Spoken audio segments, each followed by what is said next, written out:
The hideout is constantly becoming a more and more important part of Escape from Tarkov. The devs seem to be investing more into it with constant changes. The prices of items are constantly fluctuating. So is it worth upgrading? Is it worth spending all the time and the rubles to upgrade your hideout to max? Well, in this video, we are going to talk about that. I'm JesseKazam, and welcome back to another Escape from Tarkov video. If you weren't aware, I stream Escape from Tarkov on Twitch. All my links will be down below. I'd love to have you stop by and say hey. And if you liked the video, think about dropping a like, commenting down below, or subscribing to the channel. All that stuff helps me out a ton. So thank you to those that do that. But with all that stuff out of the way, let's go ahead and dive right in.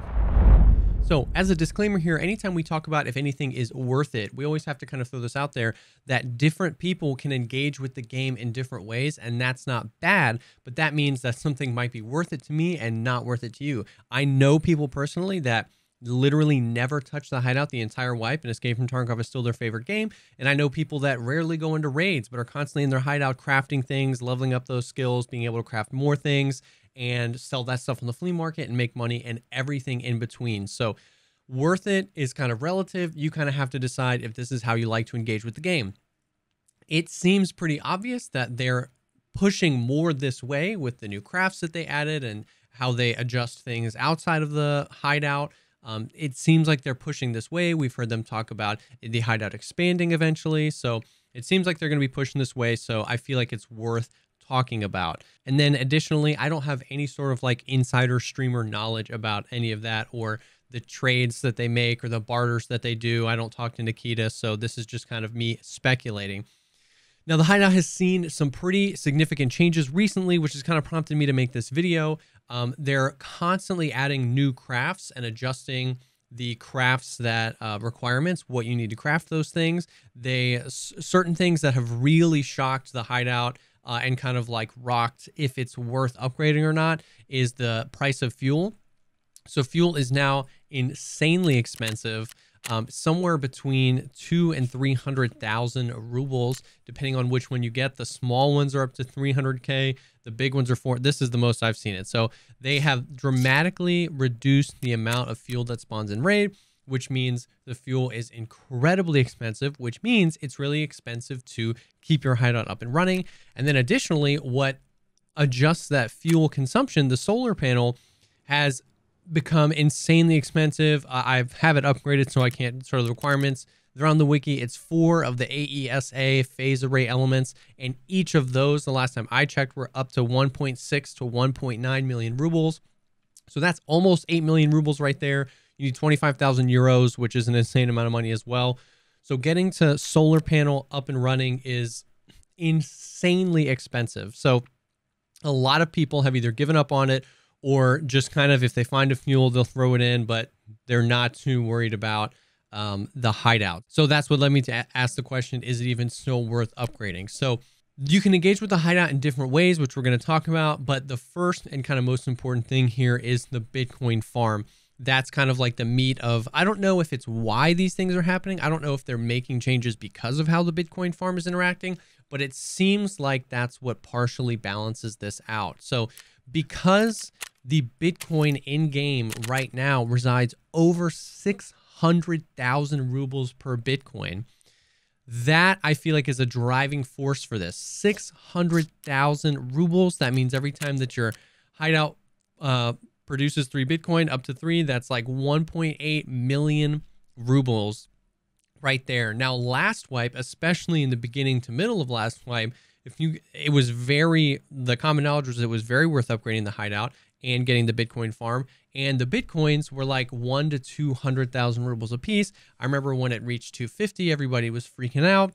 So the fact that the Bitcoin is 2 to 3 times the value, that kind of puts into perspective some of these changes financially, as far as fuel being now 2 to 3 times the value, or other things like that. So if you have the Bitcoin farm up and running, this is kind of a way to make money and kind of negate some of those other effects. The way that I upgraded the Bitcoin farm is, once I got to Bitcoin farm level 1, I tried to, get as many graphics cards as I could in. They're like over 1 million rubles right now, which is insane. They've never been that high before. But earlier in the wipe, they were 500,000 to 600,000. I bought a few if I could afford it. I tried to farm a few. in raid. And then I got myself up to the 10 GPUs that I needed for Bitcoin farm level 1. And basically what I did is every time I would get a Bitcoin, I would use that to fund investing in the Bitcoin farm. So if a Bitcoin is, if a GPU is now 1.1 million rubles, I would just wait, and every time I would have 2 Bitcoin, I would sell them and I would buy 1 more GPU. So if you can just get yourself to the first level of Bitcoin farm, it takes time, but you can use the Bitcoin farm to kind of fund everything else. And outside of the hideout, just play your raids like normal, manage your money. If you don't look at the Bitcoin farm as a way to make money initially, but as a way to just reinvest, that is 100% how I got to 25 graphics cards after I got to level 2. I did that exact same strategy. Every time I got 2 Bitcoin, I would sell those Bitcoin and buy one of the phase array elements, the AESAs. And then once I had all 4 of those, every time I would get a Bitcoin, I would sell it and buy that exact amount of euros. So we're only 2 months into the wipe, maybe, and I have used basically level 1 Bitcoin farm to fund level 2 Bitcoin farm, which then funded solar power, and then funded me currently upgrading to level 3 Bitcoin farm. And if you kind of just use this and work your way up, you're making an insane amount of money. Now that with solar panel, a gray fuel container, which you can still snipe from Jaeger if you get them at reset for 140,000, will power the hideout for 53 hours. If you get to level 2 Bitcoin farm and even up to level 3, that means you're making 3 Bitcoin a day, which is almost 2 million rubles a day. And then now you can kind of see this start to cascade, and you can see that even though it's really expensive to get there, that you can actually make a ton of money. Once again, it's totally going to be up to you. If you need that Bitcoin to make money elsewhere, then that's fine. But the slower your Bitcoin produces Bitcoin, the more expensive it is in fuel cost per Bitcoin. Does that make sense? So you kind of have to decide if that's worth it for you. But even though fuel is expensive, even though solar power is expensive, the Bitcoin farm is still making you a ton of money because of the value of Bitcoin and because of how expensive that it is. Now, there's been a lot of changes to the hideout. The Bitcoin farm, I don't know if it's driving those changes, but we just outlined you can still make a ton of money. Now, a lot of people like to engage with the hideout in different ways. Some people like to make money from the hideout, and that's it, where you can craft things that you can then sell on the flea market for money. As everybody knows, anything you craft is found in raid. So we can kind of work through some of the best ways to do that. And if that's still worth it, the thing about the market is just inflating globally. So it's not just fuel prices going up. It's not just Bitcoins and graphics cards going up. It's everything. So what that means is that if you have the ability to craft good ammo, you can sell that ammo for a ton of money. So a huge one that people do is the 995. 995 sells for almost 2,000 rubles a round. You can craft the green gunpowders. You need 2 green gunpowders to craft 995. And I believe now you can even craft tank shells, which I'm not sure if that craft is worth it. It requires a lion, so probably not. But you can buy the tank shells that you need, then you can craft the gunpowder, and then you can craft your 995 and sell your 300 995 for 2,000 rubles a round. Like we talked about in my MP9 video, I like to craft both AP 6.39mm and 7N31. This craft is not nearly as expensive as the 995 craft because you can craft blue gunpowders really cheap. You can craft green gunpowders really cheap. You can buy this ammo really cheap. And even though nails are 30K, this is basically the only thing you have to buy. You can craft 300 of these, and this sells for 1,700 rubles around, 1,800 rubles around, almost as much as 995. So there's definitely ways that you can make money. Crafting ammo has pretty consistently been one of the best ways. Anything that you leftover metal fuel tanks, you can craft grenade cases. Leftover blue fuel tanks, you can craft mag cases. Bolts are not that hard to find. Bolts and screws, they're also a lot cheaper on the flea market than there used to be.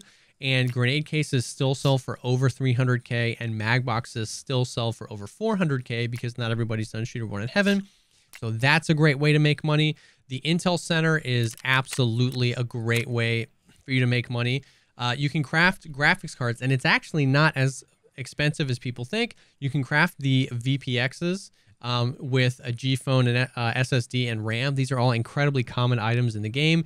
That crafts 2 of these. And then if you have a VPX with just a few, there's only like 2 CPU fans, I think, 2 CPUs and 4 circuit boards, you can craft a graphics card. A graphics card is 1.2 million rubles right now. So this craft takes a while if you need time.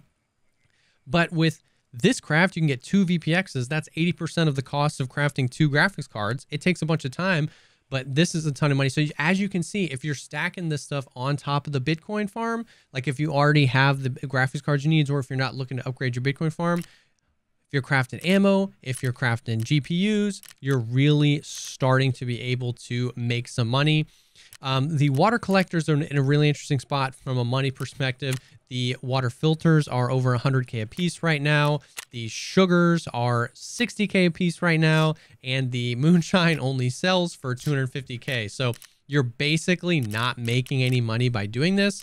If you like to use the moonshine in the scav case, then that's one thing, but it's not super profitable to be doing this unless you're finding those items.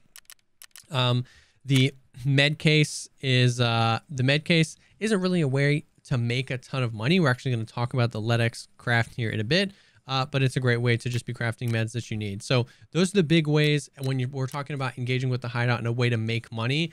Ammo, the Intel Center, the Bitcoin farm, those are huge ways to make money. The lavatory for some like anything left over or anything you're picking out of raids.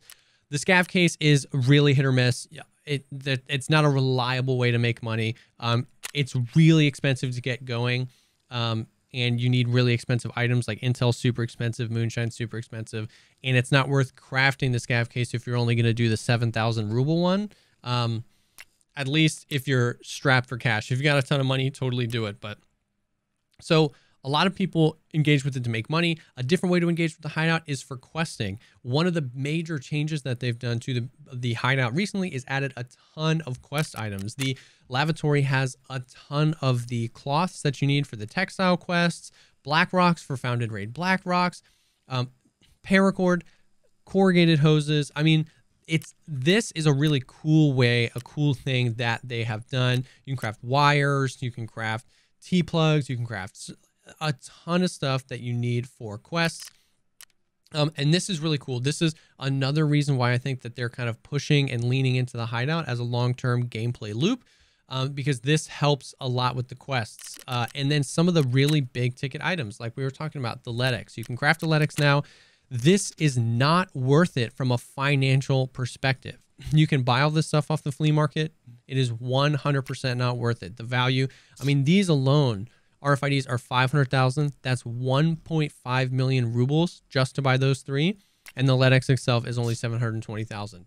But I like that that craft is there, even though it's not worth it, because for people who are having really bad RNG or who really don't like to go to the maps that you can find the LEDXs, or if they don't have the keys, if you have a reliable way to make money, whether it's your scav or you like to play a different map and you're really proficient at that map, you can farm the money, then craft this, and then use it for your found in raid quests. So there are certain things where I feel like that actually makes sense. They don't want the craft to be like spammable, where people are just constantly doing that and like regurgitating that back to the flea market for money. But it's there for people who don't like or are having trouble with the quest. I think that's cool. I think that alone is a worthy enough reason to invest in a bunch of these hideout things. Maybe not the Bitcoin farm or the Intel farm, but the workbench, the lavatory, the med station, a lot of these places that you can upgrade early on allow you to get some quest items, which is a really, really good thing in my opinion. And then finally, I think another way to engage with the hideout is just basically engaging with Escape from Tarkov in a different way. And this goes back to the long-term effects of, I think, what they're going to do here. They're making certain items in-game rare and then available in the hideout. I like to craft stuff in the hideout that I'm going to use. Of course, like I'm crafting graphics cards for the Bitcoin farm. I craft ammo to use it, not necessarily to sell it on the market. I craft magazine cases to use. Of course, if I have a bunch, I'll craft them and sell it.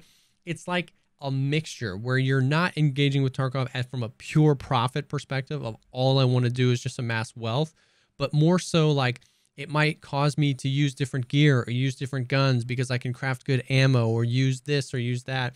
It's just a different way to play the game and a different way to accumulate not only wealth, but also gear and resources. And I think that they're going to be pushing that way, because a great example of that is in the past, once you got Kappa, once you got a decent amount of money, there's really no reason to be checking toolboxes. You know what I mean? At Tarkov in the past, mid to late wipe was just PvP central. But now that there are reliable ways to make money in so many different ways, and the Hideout has assigned value to so many items that were previously useless, now it's actually shifted the way I play. If I get a bad spawn on Shoreline, I actually might go to the weather station and loot the filing cabinets because I can use the lighters to craft fuel, and I don't feel like paying 400,000 rubles for fuel. Or I might go over here and just double check toolboxes because I know I only need 1 or 2 more sets of bolts before I can craft a grenade case or something like that. So I think that overall, it is definitely still worth pushing your way through the Hideout at whatever speed. A lot of the most expensive things like the scav case, the solar panel, the Bitcoin farm aren't necessary. They're not required. I think long term, the solar and the Bitcoin farm make the most sense because they cut the cost of the fuel, because just Bitcoin farm alone is generating so much money that you can then keep the whole Hideout up and running. And then now you're able to start double dipping and crafting and doing other things as well. So, and then as you're doing all that, as you're engaging with the game, you're leveling up the 2 new skills in the game that are related to the Hideout, which is Hideout Management and Crafting. The Hideout Management is down here in the bottom left, minus 21 currently, and then Crafting is at 13. Like we said in a previous video, the crafting is currently bugged, but if you're watching this even a week or 2 from now, it's probably fixed, so you should be fine there. But these are incredibly powerful skills. The Hideout Management will eventually, if you can get that elite in a wipe, it gives you 2 extra Bitcoin slots. So instead of 3, it's 5, which dramatically increases the profit potential if you can't log into Escape from Tarkov every day. It also allows you to do 3 filters here instead of 1. It allows you to do 2 more filters here. You can put more fuel in here. I think it gives you 2 extra slots. And the crafting skill, which is absolutely insane, lets you craft 2 items from each area. So I could be crafting a graphics card and some flash drives. I can be crafting 2 different types of ammo. And based on everything we've laid out, you can see how insane that is. You can basically double your money because you're being able to craft 2 of almost anything. And you can hold more Bitcoin. You can keep the Hideout open longer. It's insane. So as you're engaging with these new systems, as you're engaging with Tarkov in the new way that they want you to through the Hideout, you're leveling those skills, and those skills will pay dividends as well. So that's the Hideout. I hope that this helped. Obviously, I didn't want this to be a too nitty-gritty where we go through every single area and we go through every craft and we calculate if it's worth it. I don't want to do that. Those things could change in an instant. When we talk about the value of a specific item, one day it could be something, and 2 days later it could be absolutely nothing or triple that. So talking about specific items or specific profit potential is dangerous. I wanted to do more of a general discussion on like the development path that we see them taking with the Hideout, and then talk specifically about how some of these changes have very justifiably made people wary of spending their money on the Hideout, and that if we kind of look at it from a 10,000 foot view and look at all the different things you can do, you can absolutely, it can pay for itself and then some. And then you can take this information and decide how you want to engage with it. Do you want to craft stuff to use? Do you want to use it to help you through quests? Do you want to just go all profit and make a ton of money from the Hideout? So I hope that this helps. I know this was a little bit of a longer video, but I think the Hideout is a cool investment. I think the more you learn about it and learn about the things you can craft, the more it's going to pay off each wipe and the more that you play Tarkov. So hopefully this helped, maybe brought some new information to light and got you a little bit more confident about diving into the Hideout and Escape from Tarkov. Thank you so much, as always, for taking the time to check out this video. If you like it, think about dropping a like, comment down below, or subscribe to the channel for more content like this. I stream Escape from Tarkov on Twitch. That link is down below. And if you're looking for people to play with, our Discord community is an awesome place to be. That link is down below as well. Thank you again so much for stopping by, and I will definitely see y'all on the next one.